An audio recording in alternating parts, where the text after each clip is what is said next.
రేపల్లె నియోజకవర్గంలో ఎలక్షన్ బూత్ల వద్ద MLA Anagani Satyaprasad rowdy షీటర్లను వెంటేసుకుని వీధి రౌడీలా ప్రవర్తించారని రాజ్యసభ సభ్యులు మోపిదేవి వెంకటరమణ అన్నారు. రేపల్లె రాజకీయ చరిత్రలో ఒక ఎమ్మెల్యే వీధి రౌడీలా వ్యవహరించడం ఇదే మొదటిసారని చెప్పారు. ఈ ఘటనతో ప్రజలు భయభ్రాంతులకు గురయ్యారని తెలిపారు.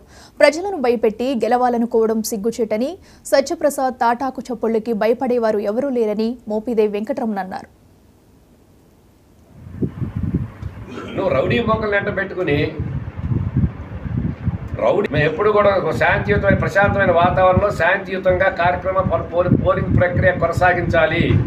పోలింగ్ రోజుని మన నియోజకవర్గంలో ఎప్పుడు ఎక్కడ కూడా గొడవల సంస్కృతి లేనే లేదు అనేటువంటి ఒక ఆలోచనతో ఎక్కడ చిన్న చిన్న సంఘటనలు జరిగినా కూడా దాన్ని అక్కడికక్కడ సద్దుమణం చేయించి పోలింగ్ ప్రక్రియను ప్రశాంతంగా కొనసాగించాలని చెప్పి ఒకవైపు మేము ప్రయత్నం చేస్తుంటే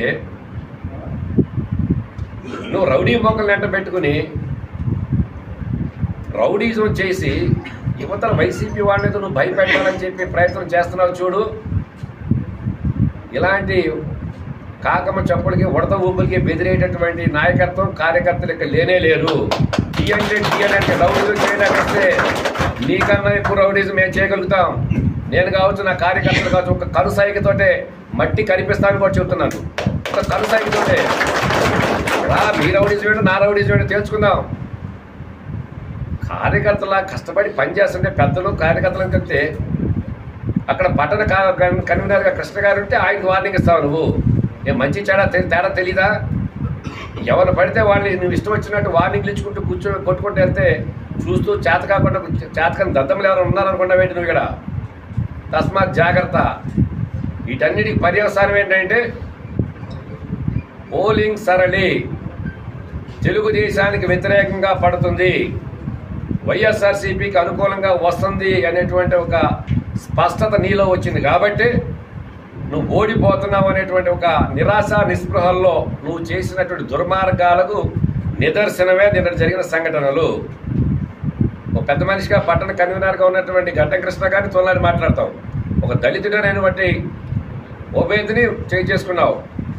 రాజ్పాల్ బీసీ యాదవ్ సామాజిక వర్గానికి సంబంధించినటువంటి కుర్రాడిని మీరు 50 మంది 60 మంది కలిసి కాళ్ళతోటి చేతులతోటి కొల్లబొడుస్తారా?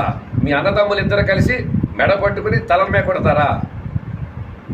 అంత ఒళ్ళు బలిసి కొట్టుకుంటారా మీరు? జాగ్రత్త. రౌడీజం అని చెప్పి రోడ్డు మీదకి వస్తే ప్రశాంతంగా ఉన్న రేపల్లె వాతావరణం నల్ల కల్లోలం అవుద్ది. నీకు అది కావాలో, పట్టణ ప్రశాంతత, నియోజకవర్గ ప్రశాంతత కావాలో తేల్చుకో. తస్మాత్ జాగ్రత్త. రేపు మరలా వస్తుంది. జగన్ గారి ప్రభుత్వమే రెండోసారి ఇక్కడ వస్తుందంటే ఎలాంటి సందేహం లేదు. ఇక్కడ ఈ ఊరు గణేష్ జగన్ గారి బలపరిచిన అభ్యర్థి గెలుస్తున్నాడు అనే దాంట్లో ఎలాంటి సందేహం లేదు.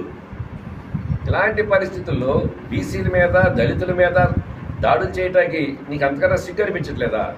సిగ్గు అనేది నీకు ఇవాళ కొత్త ఏం కాదు.